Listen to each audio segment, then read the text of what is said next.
Beyond the newsroom, where untold story is revealed.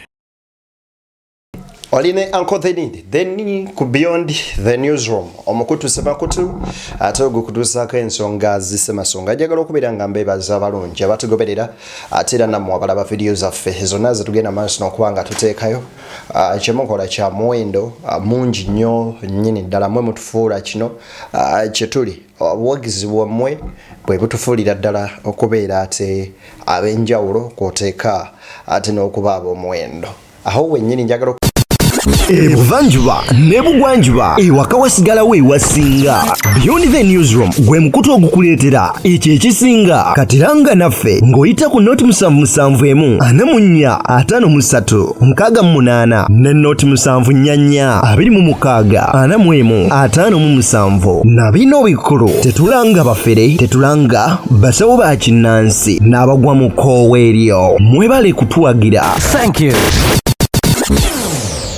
Nyini njagala okutegeeza ebigambo bino nti ebiva eweyali speaker wa parliament omukyala mama alitwala Rebecca Kadaga Sibirungi akamu n'akeddagala oluvanyuma lw'okubeera nga yeyambulira General Museveni n'amugamba ebimuluma.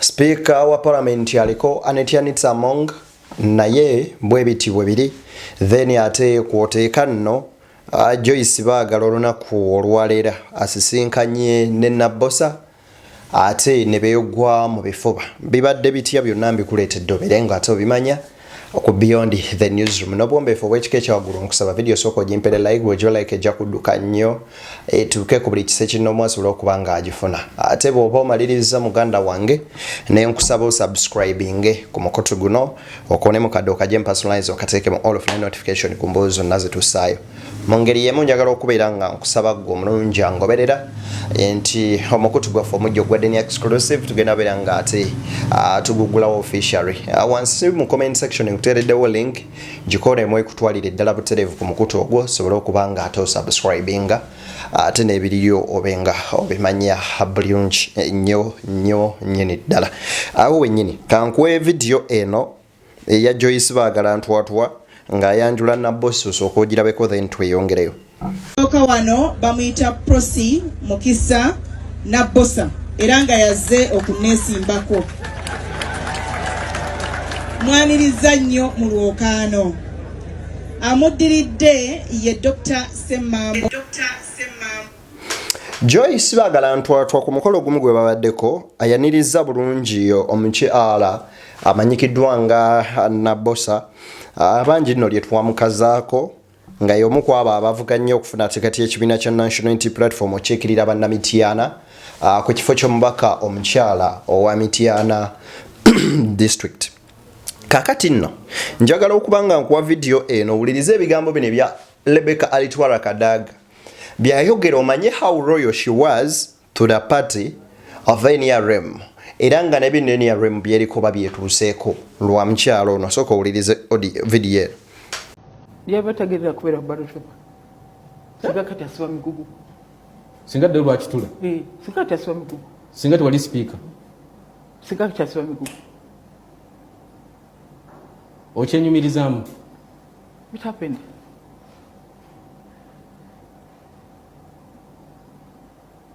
It happened. Now what? Chagwa, let's do other things. Bannayuganda abalowooza nti nno mwabayisa kulitalaba. Obagamba ki? Balina omukisa ogenda mu kooti nesalawo. So don't go back to history. Let's history tumuyigamu maama. Si bwe kiri. No, kakati twakikola ne batwala mu kooti nesalawo ne tukisa ebyavaamu. So okyagala genda ku appeal. Ogenda ku appeal. Waweddeyo. Singa kibaawo omulundi omulala wandizzemu n'okikolera n'okubiza parliament n'ekiyisa ekyo. Bite. Let's move forward. Don't go around it. Kwetula past. Tuli ku STV ne mukyala Rebecca. Ndabya video eno n'ensooka nzijukira musajja mukulukazi we Bashir Mbaza ne ngamba wow. For real twavibwako munnamawulire omulungi ennyo gwe twali tusuubiramu okubeera omubaka omulungi ne bitasoboka. wabula ebigambo bino ebya mama alitwala Rebecca Kadaga ng'agamba nga bw'ali proud ennyo oba omwesimbu ennyo ku ekyo kye yakola ekyokubeera nga yayisa resolutions n'etteeka ery'okwata ku myaka n'ekkomo ly'ebisanja. Jjukira nti ebyo byonna byabeerawo nga Rebecca alitwala Kadaga ye speaker wa parliament. Omwali etteeka ery'emyaka 75 ne balikwatako ne balijjawo nti omuntu kati yasobola okwesimbawo ku bwa president okutuusiza ddala lwalifa nga tekuli kkomo lya myaka. Then okwali ekkomo ku bisanja nakyo ne bakikwatako era ne bakijjawo. Kaakati n'abanga yaggulira oluggi General Museveni era omuwulira mu bigambo bye ng'agamba nti singa kati ali lwakitula ng'alonda nteeze ne tugamba oh wow omukyalo ono nga yeenyumiriza nnyo nnyini ddala nga mu njogera ye musanyufu nga n'okudaala akudaala naye ekyennaku nti bannange okalyadda kaddadda kaakati be bantu be bamu abamuliisa akakanja. Wuliriza video eno nno ngikuttemu wano ya Mulodokai Kaliisa osobola oyitayo ne ku mukutu gwe n'omunoonyaako n'olaba submission yo yabadde naye sookoleka enkwate mu video ye kateni nnyo owulirize. And I want you to remember that just a few years ago, I was publicly humiliated in this country. Publicly humiliated. The way I was removed from the office of the Speaker. The way I was removed from the house of the Speaker. Do you know how? Agamba inti I was publicly humiliated. Nagenda maaso n'okubeera nga nyanikibwa mu nsi n'entunuulira. Nagenda maaso n'okubeera nga mpeebuulwa bampeebuula ensi yonna mu ngeri gye bansukumamu okunzija mu nnyumba ey'obwa speaker. Jjukira nti omukyalo ono yali speaker for 2 terms era nga gy'emyaka 10 mirambirira nga yali anoonya kisanja kya kusatu okubeera speaker. Wano nno wali ebikonde bingi nnyo nnyini ddala. Walire nkunnyonnyodde ku biki ebyayita mu bisanja ebyo byabeererako speaker wa parliament na biki ebyayita awo wenna we wali ne togikwatako Bobi Wine we yakubira eŋŋuumi ey'amaanyi ennyo mu kooti mu parliament. N'ebyo tubiteeke ku mabbali nti omukyalo ono yali ayagala ekisanja ekyokusatu nga speaker wa parliament wabula ne bamusuula ettale ne baleeta olanya era mujjukira nti olunaku nga lwakulonda nkeera balina entuula ez'enjawulo mu ntebe enkulu eri entebe era mpaka ne bavaayo n'ekiteeso kimu ti ffenna tuwe olanya tusuule Kadaga. Era Kadaga ng'agamba tali appreciated kimala banna NRM bamulaze nti talina makulu yadde akamu n'akeddagala. Kaakati bw'omala owuliriza ekyo nodde n'ogamba abantu benneesiga bagenda maaso n'okunsuula wabweru mu mbeera etasanyusa oba etali nnyangu yadde akamu n'akeddagala. Wuliriza ebigambo bino kati nno tweyongedde okunyumirwa video. Wuliriza. In our last meeting, I said that since I'm incumbent and by the most senior in this party, how can you tell the senior person to move out for a junior person? How? What party are we building? So, Excellency, if there's anyone to be a special nominee, let it be her. I'm the incumbent, and I think I'm entitled to remain in my position.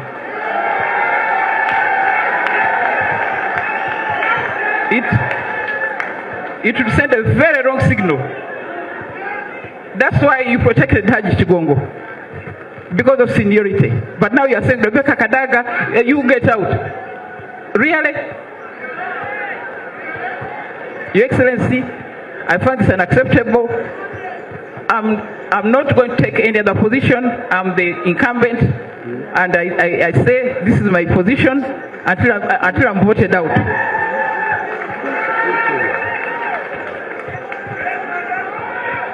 So that's my position, Your Excellency. I'm not going to move out for anybody. Thank you. Yeah, and I hope you are aware that when Mr. Second was the speaker, he was never in SEC. Mr. Second never came here for SEC meeting. Neither did Wakaburo, neither did Ayume. So please separate this matter. If they're here as ex officio, let them be here as ex officio. Thank you, Right Honourable Kadaga. Okay. Thank you very much. Okay. You have made your point. And I hope you are aware that when Mr. Second was the speaker, he was never in SEC. Mr. Second never came here for SEC meeting. Neither did Wakaburo, neither did Ayume. So please separate this matter. If they're here. Rebecca alitwala mama Kadaga agamba inti ndi qualified n'okusukulumawo mbadde mu kibiina kya NEWSROOM ebbanga lyonna nkiweerereza mu buvubuka bwange mu maanyi gange lwaki mu kaseera nga kano munsuula muguluka amaanyi gange lwaki mugatwala wabwe mutyo lightly okubanga sirina impact gye nkoze agamba nti oyinza otya okukwata citizen oyinza otya okukwata senior member omukwata omusuule wabweru oleete junior atannaweza yadde myaka 10 mu kibiina agamba nti n'empapula zennyini ez'okujjayo okulaga okwetaaga okubeera nga weesimbawo ku kifo kino ziriko ewakubuuza ekibiina okikoledde ki agamba nti ku myaka gyonna gye nnina over 30 years mpereza kibiina kya NRM ddala tewaliwo kyekiraba kyenkoze essaawa y'olunaku olwaleero bano ababiri bawanyisiganya ebisongovu kino kya Anita Among kino kya yali speaker Mama Rebecca alitwala Kadaga ebibuuzo bibadde bingi era nga bangi beebuuza nga bagamba olaba ebintu bwe biti byefaananako bino biribeera ku Kadaga kati atonze omunkuseere abadde mu kawofiisi akamu nga nkola bwe nti sipiika ono Rebecca alitwala Kadaga yatandika okubeera ku NEWSROOM ng'aviira ddala wansi ku bwa chairman ku bwa kansala wansi mu buvubuka bwe maanyi g'emyaka emito era mu myaka 40 gavumenti y'NEWSROOM gyemaze mu buyinza Rebecca alitwala Kadaga abadde mpajiruwagga era we yatandikira obuweereza bwe atandise ne NEWSROOM akaddiye nayo era ali mu lugendo olugenda ne NEWSROOM njagala nkuwe ebigambo bino obiwulirize n'obukakkamu obw'ekika ekyawaggulu ennyo nnyo nnyini ddala wuliriza. That's why you protected Haji Chigongo, because of seniority. But now you are saying, Rebecca Kadaga, you get out. Really? Your Excellency, I find this unacceptable. I'm not going to take any other position. I'm the incumbent, and I say this is my position until I'm voted out. I have been a member of this party since inception. I started as the chairman of LC1 in 1999 in my village in Buramuti. I moved to LC2, I went to the National Resistance Council. I've never been to any other party. So all my life, I've been a member of NRM. When you are filling the form, expression of interest, you are asked, what have you done for the NRM the last 10 years? Those are the... Speaker, Deputy, former Speaker, Mama alitwala Rebecca Kadaga, agamba, nti wa retaininga Haji Moses Chigongo, ono yetata wad nambi Farida, oni yakozesa amagye n'amaanyi amangi mu kalulu ke Kawempe. Agamba nga wakwata Haji Chigongo ne mutereka n'ogamba nti abana abantu abakulu bwe bati bamugasira basobolera ddala okutwala ekibiira mu maaso kati nze lwaki munsuula ebbali nakugamba tiwaliwo akaseera we kajja okubeera nga katuuka tudde mu kya use and dump obeere dumped from nowhere without any reason era nga teri ayinza kukunnyonnyola nti kino nno kye kikusuuzisizza wakola kino oba kiri.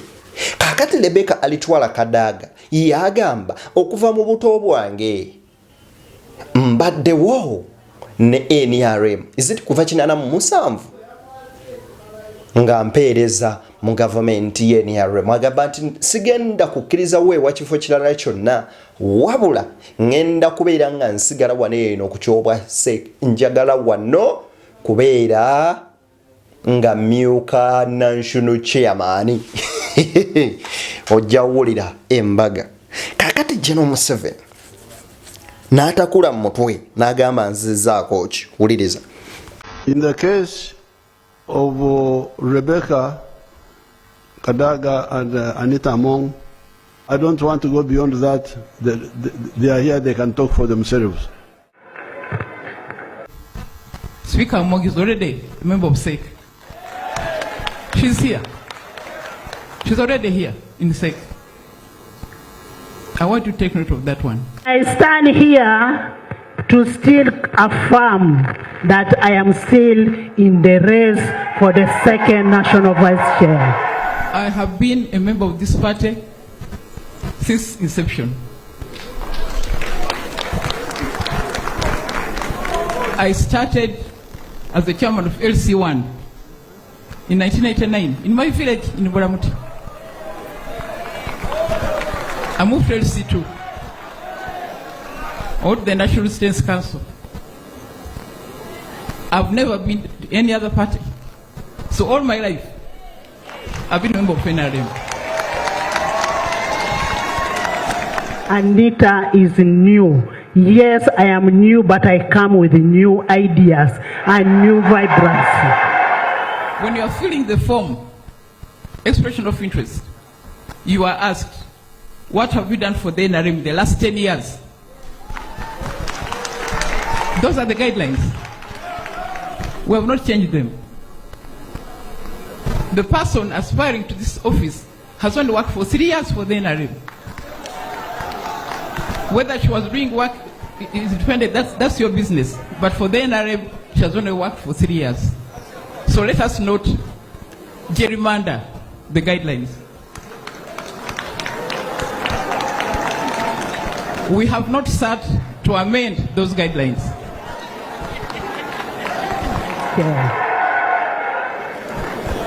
Can we allow the Right Honorable some more 2 minutes? No. Don't stop me. Don't stop me. Obukambo obubadde wano Anita Among yamugambye ndi mupya mu kibiina naye nzize n'obwongo obupya n'ebbugumu epya eritabaddeewo ko ye tolina kyojja tugamba mu myaka 3 gy'okoledde NRM tolina kipya ky'ogenda gikolera tuweeraba NRM weeraba munnange tetulina kukolera guys, let's meet. Mbagaliza bibunjagaliza nze the beyond the news rubugevo kotu ebyo bibifa mu NRM bana yetwesabira ennyo nnyini ddala nosabira eggwanga lyattu Uganda.